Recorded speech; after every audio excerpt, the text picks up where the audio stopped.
Mr. Robinson? Yes. I didn't have time to You have to prepare- give us your name. Oh, I'm sorry. My name is Mark Robinson. I live at 4015 Sassafras Court. That's right here in Greensboro. I've lived in Greensboro all my life. I didn't have time to write a fancy speech. I didn't have time to, I didn't have the resource of an English teacher to sit down and write a speech with at school today and be, brought over here or practice or anything. What I really came down here for is this. I've heard a whole lot of people in here talking tonight about this group and that group, and domestic violence and blacks, these minorities and that minority. What I want to know is, when are you all going to start standing up for the majority? And here's who the majority is. I'm the majority. I'm a law-abiding citizen who's never shot anybody, never committed a serious crime, never committed a felony. I've never done anything like that.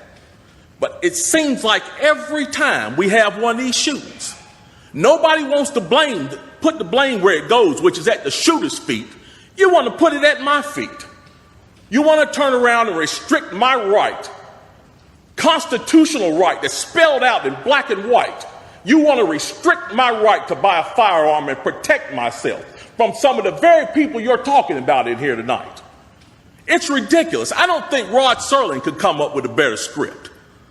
It does not make any sense. The law-abiding citizens of this community and many communities around this country, we're the first ones taxed and the last ones considered and the first ones punished when things like this happens, because our rights are the ones that are being taken away.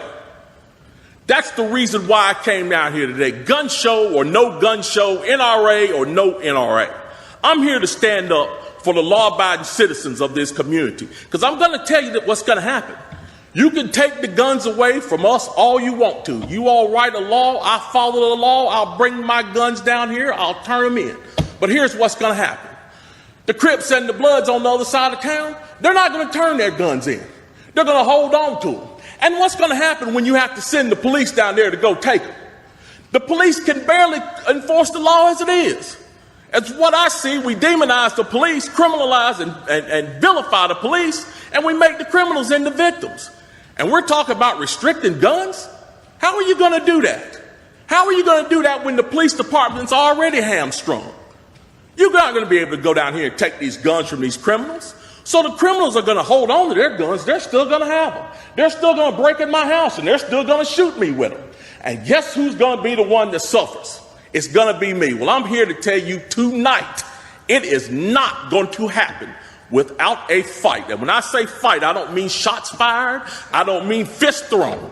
I mean, I'm going to come down here to this city council and raise hell just like these loonies from the left do until you listen to the majority of the people in this city. And I am the majority. The majority of the people in this city are law-abiding, and they follow the law, and they want their constitutional right to be able to bear arms. They want to be able to go to the gun show and buy a hunting rifle or a sport rifle. There are no military-grade weapons sold at the gun show. An AR-15 is not a military-grade weapon. Anybody that would go into combat with an AR-15 is a fool. It's a semi-automatic .22 rifle. You'd be killed in 15 minutes in combat with that thing.